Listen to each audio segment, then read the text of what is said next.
2 tahun terakhir, 1,5 tahun tepatnya, itu kondisi ekonomi memang sedang nggak baik ya. Betul-betul orang terpaksa masuk ke lapangan kerja ya.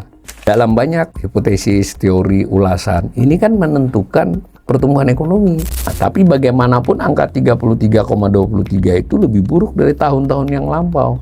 Jadi ekonomi Indonesia dinamikanya membuat orang bekerja tidak penuh itu makin banyak. Ini fenomena penting ya, bahwa tantangan untuk menciptakan lapangan kerja itu memang bagi ekonomi Indonesia luar biasa. Jadi umpama ada pemimpin yang bilang akan menciptakan lapangan kerja sekian, harus kita perhitungkan ya. Jadi mau disebut 19 juta selama 5 tahun ya, kita harus memperhitungkan ini juga.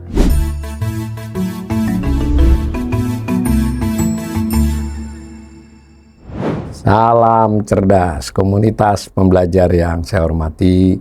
Berjumpa kembali dengan saya di kanal Awali Rizky dalam sesi Assessment Ekonomi. Assessment saya kali ini menyoroti atau mencermati kondisi ketenaga kerjaan kita ya dengan data terkini.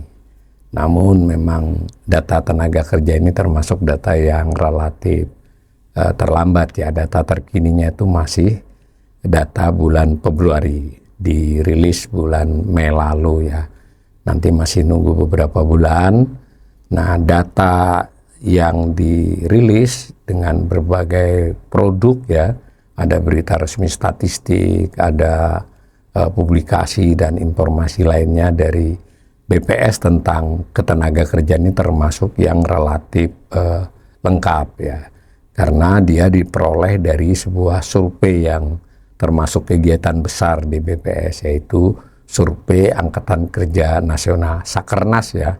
Jadi ada beberapa kegiatan survei yang terbilang besar, rutin dilakukan, mengerahkan hampir seluruh sumber daya yang dimiliki BPS, bahkan ada tenaga-tenaga tambahan ya pada saat dilakukan survei. Nah, antaranya adalah Sakernas ini. Yang lebih besar dari ini adalah survei sosial ekonomi nasional ya, Suksesnas, yang hasilnya angka kemiskinan, pola pengeluaran penduduk, indeks Gini dan sebagainya. Nah, Sakernas ini selama belasan tahun terakhir dilakukan 2 kali dalam setahun, semesteran ya, bulan Februari dan Agustus. Sebetulnya di tahun 2025 kemarin direncanakan 4 kali sehingga ada Sakernas November. Nah, kita tidak tahu apa berlanjut. Kalau berlanjut berarti nanti ada Sakernas Mei. Belum ada informasi meskipun bulannya sudah kita lewati. Dan dari informasi yang lalu juga kondisi November 2025 itu kurang banyak datanya karena sampelnya sedikit. Jadi saya tetap berdasarkan dan ini kebetulan terkini ya, Februari. Jadi Sakernas di bulan Februari itu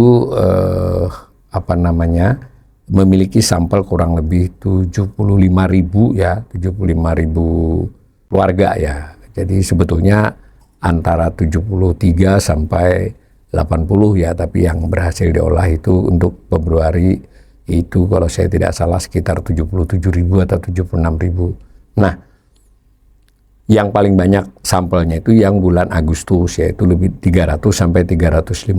Nanti hasil yang diolah ya di atas 300, di bawah 350.000. Nah, kalau kemiskinan itu yang lebih banyak sampelnya yang bulan Maret, bukan bulan September. Jadi ini penting kita ketahui ya, supaya kita kalau mengolah datanya ya beda ya. Jadi idealnya kalau misalnya kita membandingkan kondisi Februari dengan Februari tahun sebelumnya atau tahun-tahun sebelumnya. Begitu juga kalau kita pakai Agustus ya.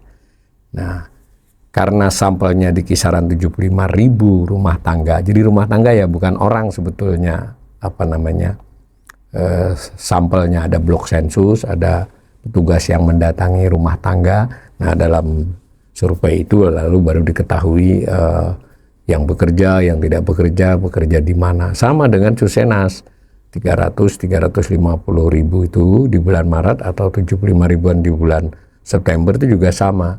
Yang disensus, yang disurvei itu adalah rumah tangga. Hasilnya memang ada individu kan di dalam data atau kuesioner itu. Nah, kembali ke Sakernas, itu prinsipnya mencari berbagai informasi tentang tadi di rumah tangga ini usia kerjanya berapa, usia kerja itu yang di atas 15 tahun, terus yang bekerja berapa, bekerjanya di mana, jam kerjanya bagaimana, di sektor apa, statusnya apa, bahkan juga pendapatan, bahkan jam kerja, dan berbagai informasi lainnya. Jadi ini betul-betul survei yang cukup banyak ya yang ditanyakan. Biasanya mungkin ketika kunjungan ke rumah tangga itu bisa 1 sampai 2 jam, 1 jam lah rata-rata, dan kuesionernya dipegang oleh petugas. Jadi yang entah itu kepala rumah tangga atau ibu rumah tangga atau siapa orang dewasa di rumah tangga itu yang diwawancara itu ditanya, bukan dia yang ngisi kuesioner. Dan kuesioner BPS ini ya karena sudah handal ya, sudah banyak dipakai berulang-ulang, dan ada acuan internasionalnya juga dari ILO, itu ada model cross check-nya, sehingga tadi ada data yang nggak bisa dipakai misalnya. Nah, dahulu Sakernas ini mulainya tahun 76, bergabung dalam Susenas, jadi satu ya, dalam satu kegiatan. Ada bagian tentang ketenagakerjaan. Mulai 86 itu dipisah. Sejak 86 pernah diselenggarakan setahun sekali. Nah, kemudian berikutnya dilakukan 2 kali ya uji coba. Nah, kurang lebih begitu. Nah, karena sampelnya tadi sekitar 75.000, lebih sedikit dibandingkan kalau Agustus, representasi data Sakernas bulan Februari itu sebetulnya relatif sampai tingkat provinsi. Nah, kalau di Agustus sampai kabupaten kota, rincian subsektornya juga lebih banyak. Jadi kalau untuk keperluan menganalisis kondisi yang presisi, itu biasanya ekonom atau analis atau pakar itu memakainya data Agustus. Tapi karena kita kanal ini selalu mengupdate, ya kali ini kita pakai data Februari yang terkini ya. Nah, di dalam rilis jumpa pers pada tanggal 5 Mei lalu, jadi sudah lama ini, saya baru ada kesempatan untuk assessment, itu salah satu slide ketika jumpa pers itu merupakan kesimpulan dari hasil Sakernas Februari yang utama ya. Pertama, dari survei itu di bulan Februari 2026 itu penduduk usia kerja sebanyak 219,54 juta orang. Jadi bisa dibayangkan ya, dari penduduk yang kurang lebih 280 juta, 219,54-nya adalah penduduk usia kerja 15 tahun ke atas. Nah, itu definisinya. Nah, berbagai negara berbeda ya, ILO memperbolehkan. Mungkin di negara yang lebih maju itu ada yang 21, ada yang 18, tapi ada juga yang lebih sedikit dari Indonesia yang 10 tahun, India kalau tidak salah. Nah, dari penduduk usia kerja tersebut terbagi 2 kelompok.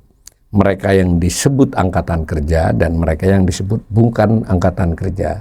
Yang angkatan kerja itu adalah orang usia 15 tahun ke atas yang masuk ke dalam pasar kerja. Masuk ke pasar kerja itu ya cari kerja, dapat ataupun tidak gitu loh. Kayak masuk pasar, artinya dia menawarkan diri atau mencari untuk bekerja. Jika dia dapat, dia disebut bekerja. Nah, kalau dia tidak dapat, dia disebut pengangguran. Nah, dari 154,91 juta orang itu yang dapat kerja 147,67 orang. Nah, hati-hati ya, yang namanya Sakernas itu bukan berarti orang ini baru cari kerja. Ini kan pengelompokan. Mereka masuk pasar kerjanya mau 5 tahun, 10 tahun, 20 tahun. Yang penting dia masuk ke pasar tenaga kerja dan dapat pekerjaan disebut bekerja. Yang tidak dapat pekerjaan disebut pengangguran. Tapi tepatnya pengangguran terbuka ya sama sekali nggak bekerja, 7,24 juta orang. Nah, kelompok yang lain adalah yang disebut dengan bukan angkatan kerja. Siapa itu? Umurnya di atas 15 tahun.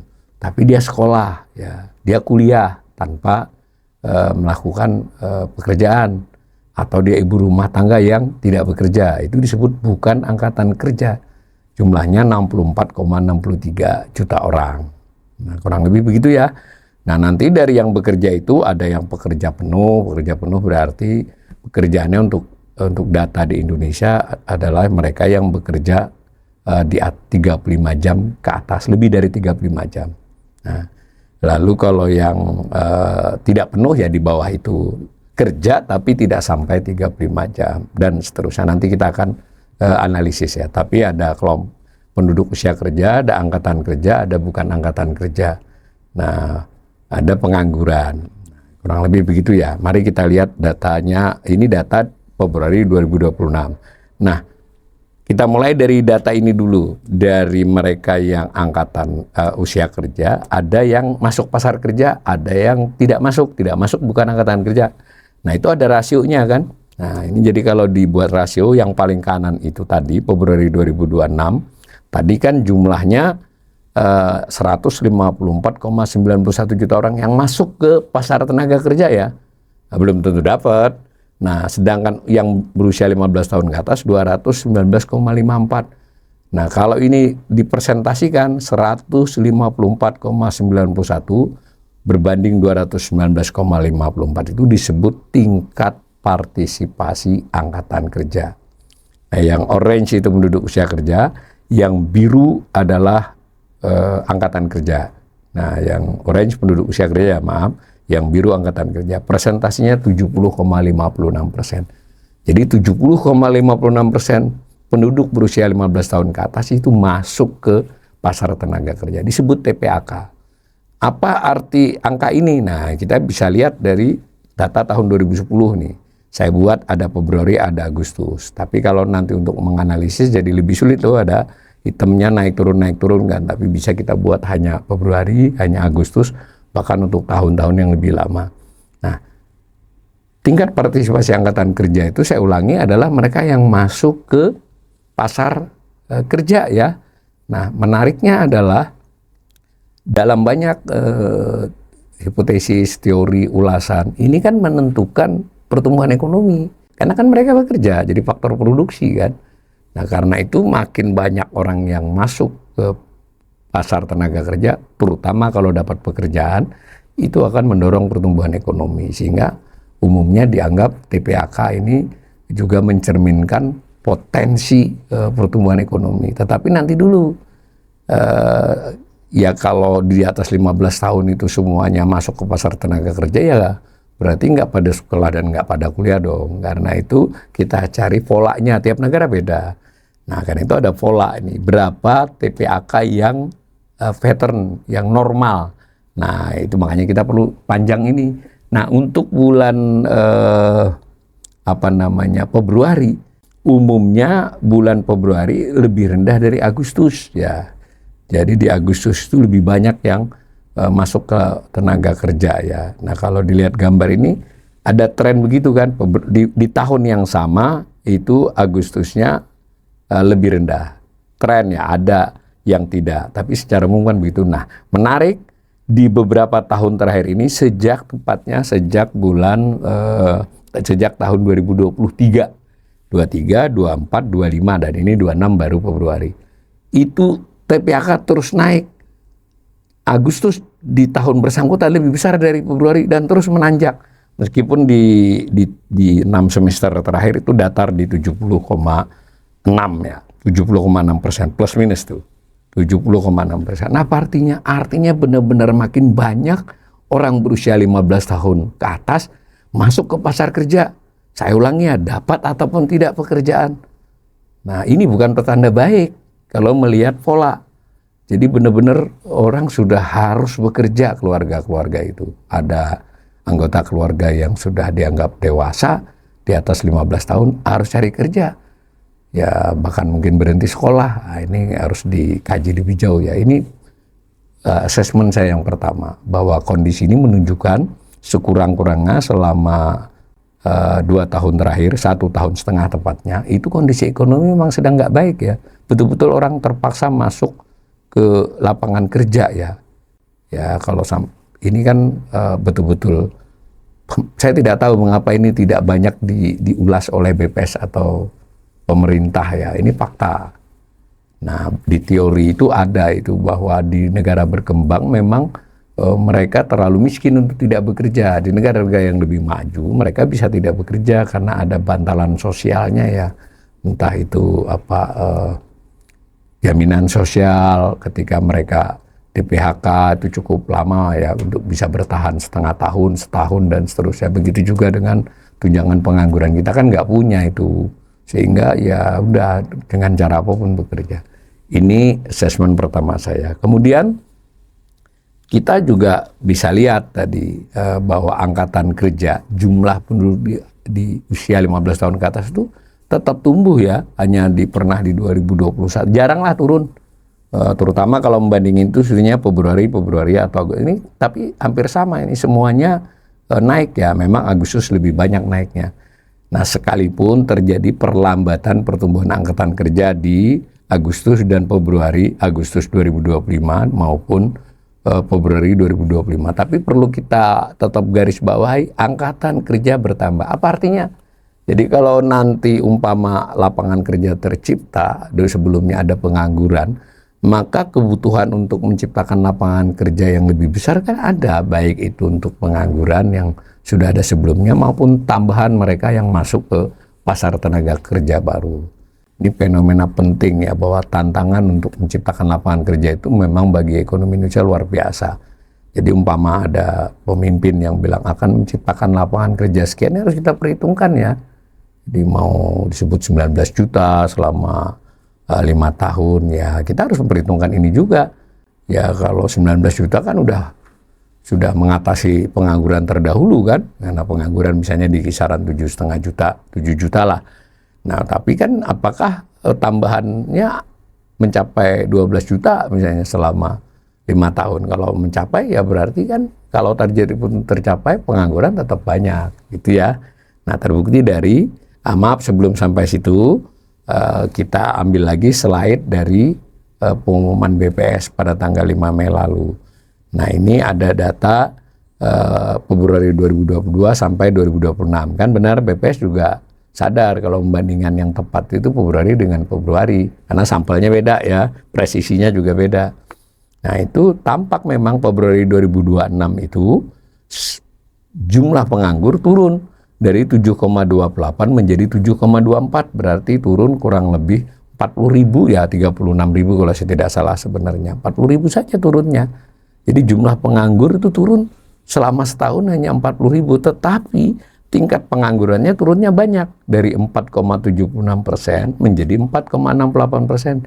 Ingat, definisi tingkat pengangguran adalah jumlah penganggur dibandingkan dengan angkatan kerja.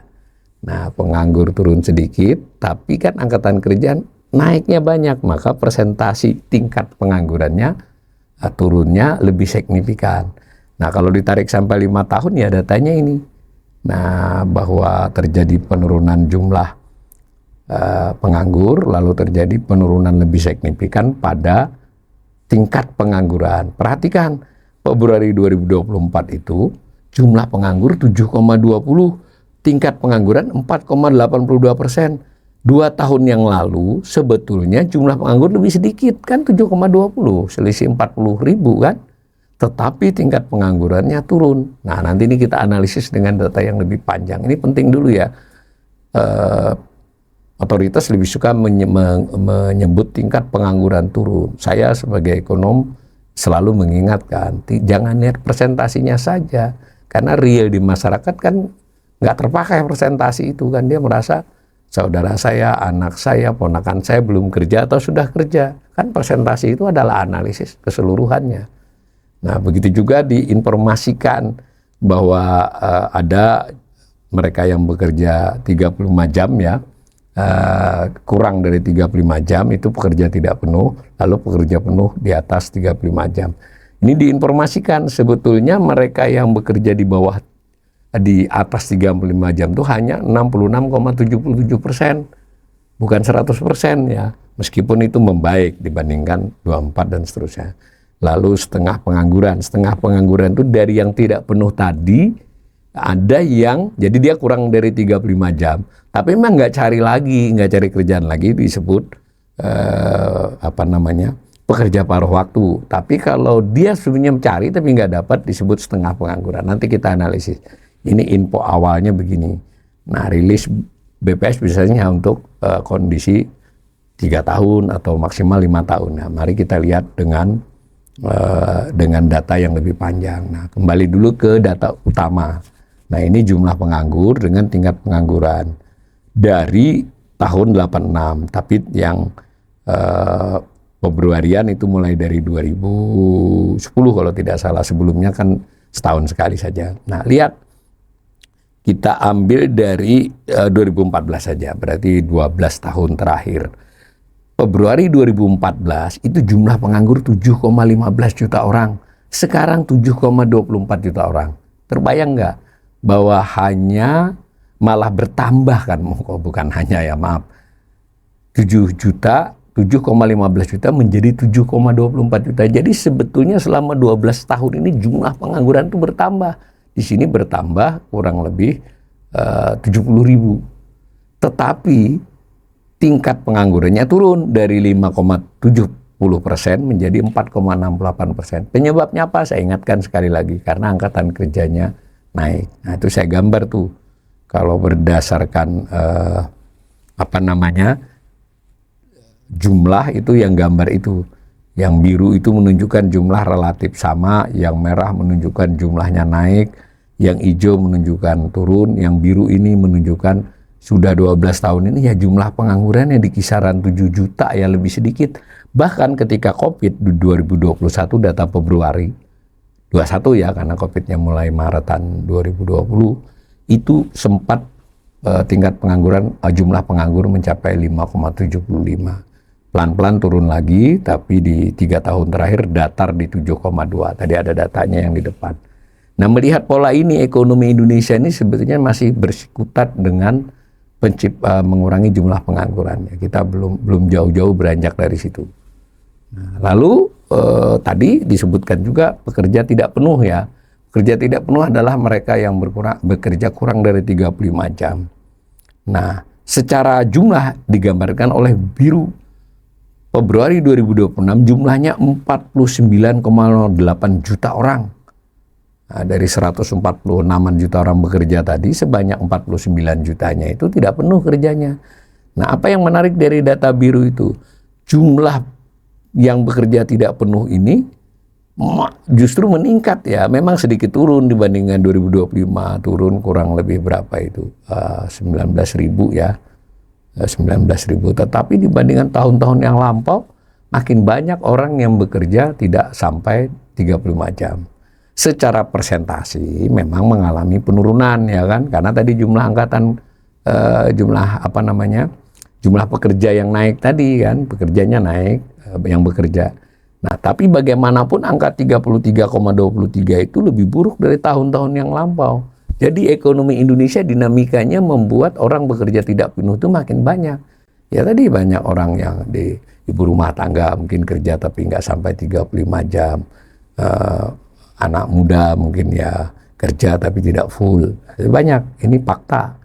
Jadi saya termasuk ekonom yang selalu mengingatkan kita tidak bisa hanya dengan data-data pertumbuhan ekonomi. Terus ini itulah yang menunjukkan kita mengalami modernisasi, perbaikan. Faktanya kunci utama ekonomi itu salah satunya adalah orang bekerja. Kita masih belum bagus dari sisi itu. Memang tidak mengalami kemerosotan sedemikian rupa, tapi tidak ada perbaikan kan. Dan tidak bicara 1-2 tahun saja, kita bicara 1 dekade, 10-12 tahun. Nah, setengah penganggur. Tadi dari yang tidak penuh itu ada yang disebut setengah penganggur ya. Jadi sekali lagi ada orang bekerja kurang dari 35 jam. Menurut Sakernas, Survei Tenaga Kerja Nasional itu, mereka ini memang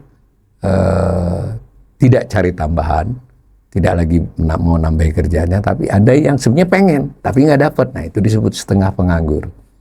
Nah, jumlahnya memang 10,73 juta orang.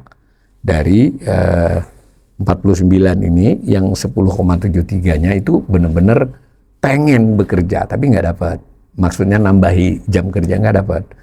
Nah, memang mengalami penurunan 2 tahun ini, tapi saya ingin membawa kepada angka-angka tahun-tahun sebelumnya. 10,73 ini tidak membaik dari saya bilang tadi 1 dekade kan, dulu 10,57, 10,04, pernah 9 juta saja. Jadi ini serius ya masalahnya. Orang bekerja kurang dari jam kerja normal dan pengen sebenarnya kerja, tapi nggak dapat. Nah, secara persentasi memang fluktuasi dan angkanya pun memang sedikit menurun, tapi tidak rendah-rendah amat, 7,27% itu. lebih buruk dari di masa-masa lalu ya, hanya sedikit membaik lah. Tuh.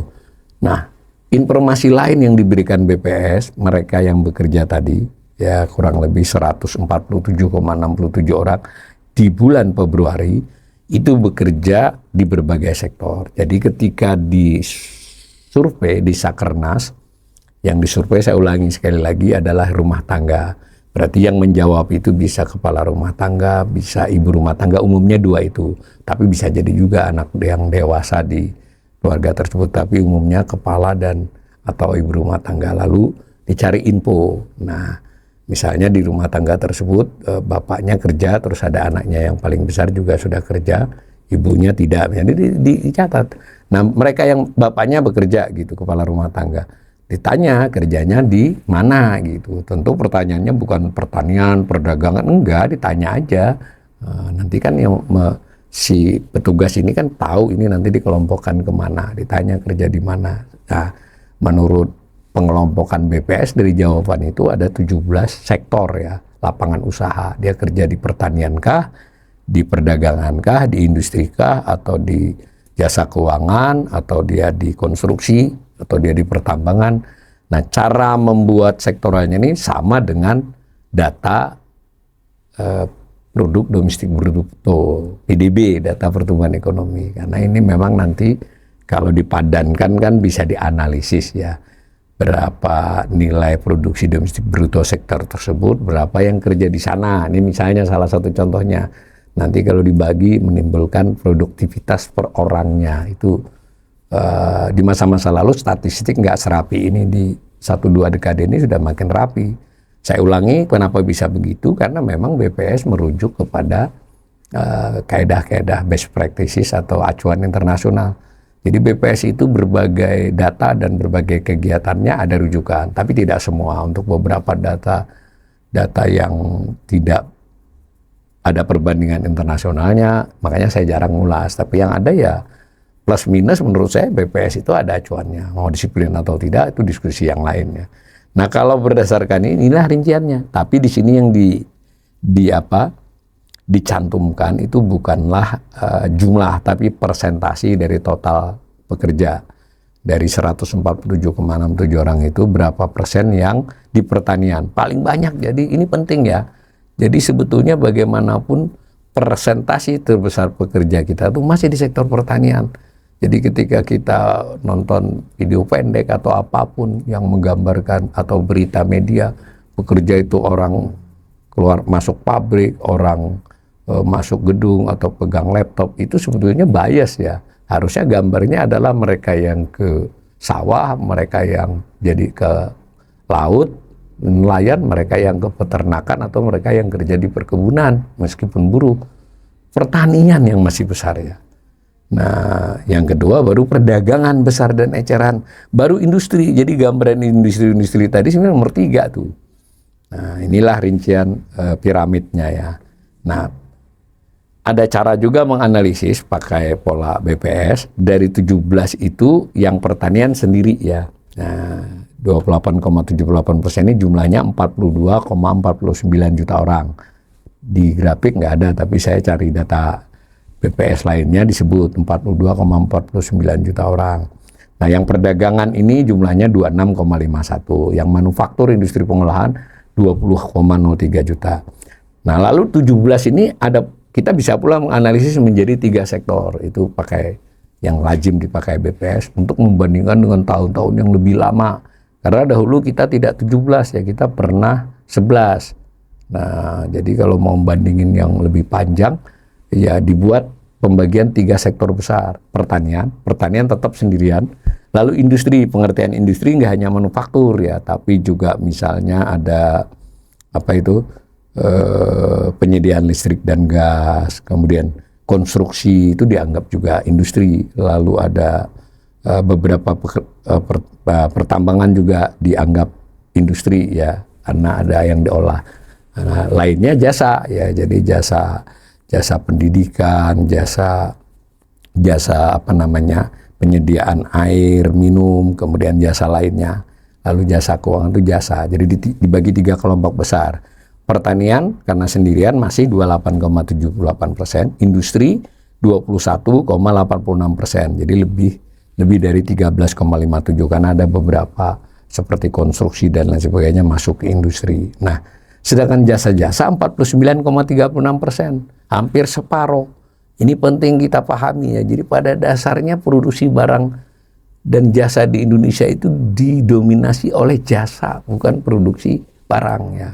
Ini bukan soal hitam putih, ini penting kita ketahui. Nanti kan ketika dirinci lagi ternyata di jasa tersebut nilai tambahnya tidak besar, berarti menunjukkan memang potensi pertumbuhan ekonominya tidak kuat gitu ya, dibandingkan kalau dia nanti ke industri dalam arti luas, manufaktur kah, konstruksi kah, dan seterusnya. Nah, kita juga diberi informasi oleh BPS. Tadi saya ulangi, ketika orang di survei itu ditanyain bekerjanya, ditanyain juga di pekerjaan itu jadi apa ya. Jadi buruh ya, dia pegawai, karyawan. Nah, kan buruh atau karyawan. Tetap atau tidak tetap. Nah, lalu ada yang tidak tetap kan. Nah, ada yang tetap.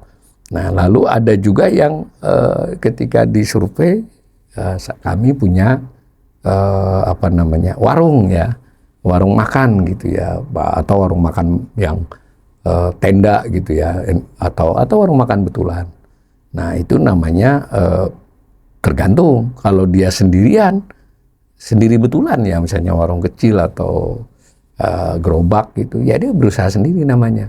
Tapi kalau dia misalnya tenda, ada yang bantu 2-3 orang, nah itu berusaha. Tapi kan kalau warung seperti itu umumnya berusaha dibantu buruh tidak tetap. Tapi yang mengkelompokkan ini adalah si pengolah data ya, ketika ditanyain ya pertanyaannya mudah-mudah. Nanti dia Bapak kerja di mana gitu kan, apa waktu bekerja bagaimana, ada yang bantu nggak, kayak gitu.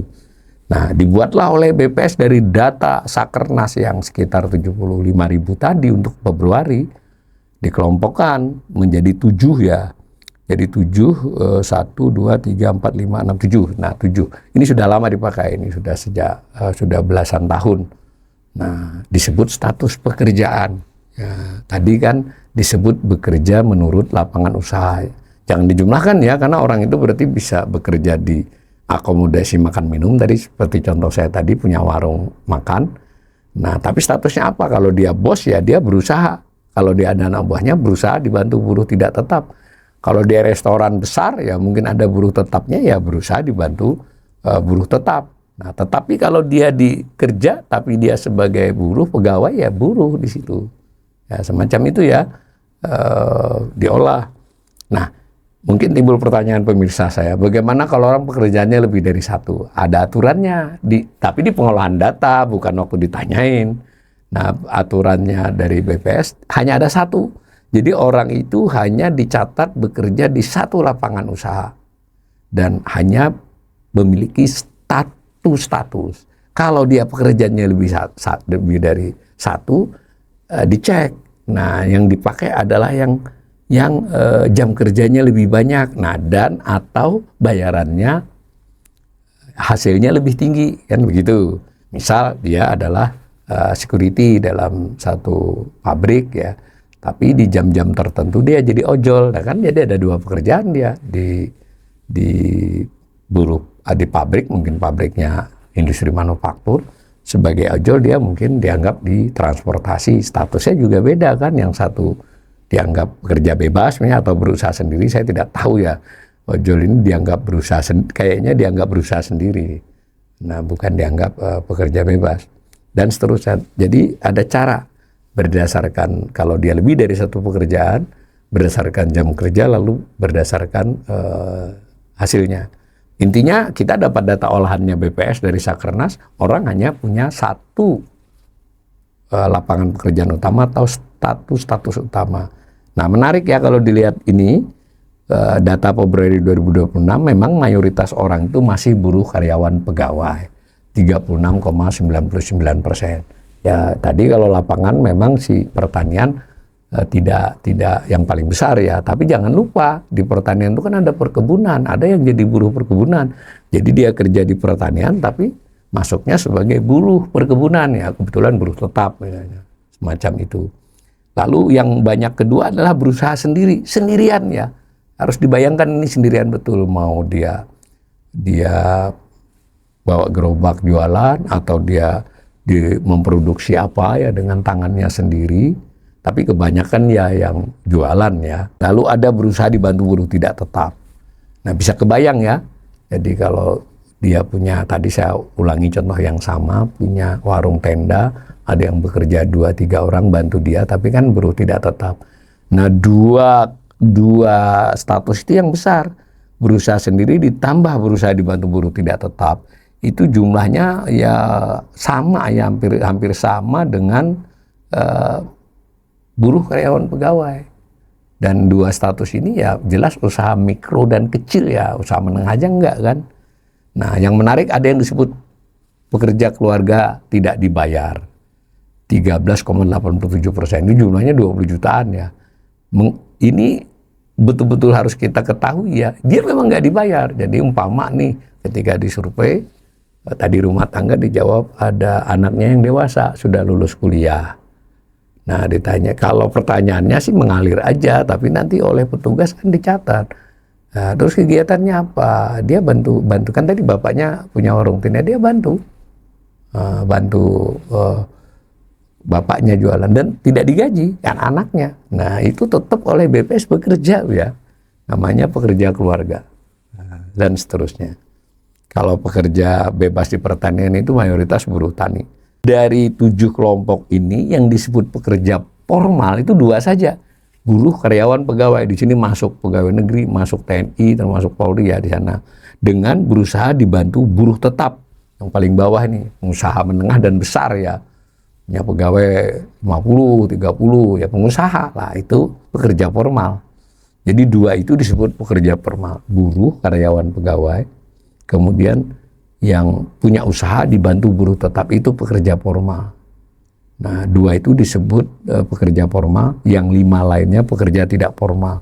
Ini ada info komposisinya, tapi hanya 3 tahun. Nah, saya tarik aja ke tahun yang lebih panjang. Nah, ini yang biru menunjukkan jumlahnya pekerja informal tadi, selain buruh, pegawai, karyawan, dan pengusaha menengah besar tadi. Nah, selain itu, nah, jumlahnya yang informal itu meningkat ya. Terakhir Februari 2020, 87,74 juta orang yang bekerja di Indonesia adalah pekerja informal. Jumlah terbanyak selama sejarah Republik ini. Jumlah loh ya. Secara presentasi memang ya relatif stabil, bahkan sedikit menurun sempat. Kenapa ya? Tadi karena jumlah angkatan kerja naik, jumlah pekerja naik. Tapi bagaimanapun masih 59,42. Tidak jauh-jauh selama 1, 2, 3, 4, 6 tahun terakhir, bahkan lebih buruk dari di masa lalu ya, dari 2000 berapa itu, 17, 16, 17, 18, 19 sebelum COVID, itu jumlah pekerja informal persentasi dan jumlahnya lebih sedikit daripada sekarang. Nah, kesini jumlahnya naik, persentasinya stuck. Jadi inilah yang disebut salah satu ciri dari kondisi pekerjaan di Indonesia didominasi oleh pekerja informal. Mereka memang terpaksa kerja, mau hasilnya berapapun, kondisinya apapun. Mohon maaf, ini bukan berarti ojol tidak mulia ya, tetap mulia, tapi saya ingin gambarkan dia terpaksa jadi ojol, bekerja lebih dari jam normal ya, mungkin sehari sekian jam. Bahkan selain ojol dia juga masih mengambil pekerjaan lain.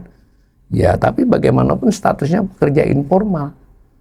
Nah, orang Indonesia ini punya kelebihan ya, gampang move on juga, selain karena terpaksa ya, gampang move on. Paling kecewa seminggu 2 minggu setelah di PHK, bahkan kelas menengah ya, maksudnya dia mungkin sebelumnya pekerja yang lumayan ya, bekerja termasuk pekerja menengah lah. Kalau dia kemudian di PHK ya, seminggu 2 minggu sebulan mereka cari usaha ya, mau dia buat apa, jualan apa, atau kerja serabutan apa, dan termasuk ojol tadi. Jadi dari sisi itu gampang move on, yang modal sosial besar kita. Tapi di sisi lain ya dia pekerjaannya pekerjaan informal kebanyakan. Ini faktanya. Nah, saya simpulkan itu gambaran secara umum kondisi ketenaga kerjaan di di Februari 2026. Nanti saya akan sesi-sesi selanjutnya ada tentang gambaran lebih rinci pekerjaan tadi dan juga gambaran sedikit lebih rinci tentang penganggurannya. Tapi saya simpulkan dulu, tingkat pengangguran terbuka memang turun signifikan setahun ini ya 25 ke 26 ya.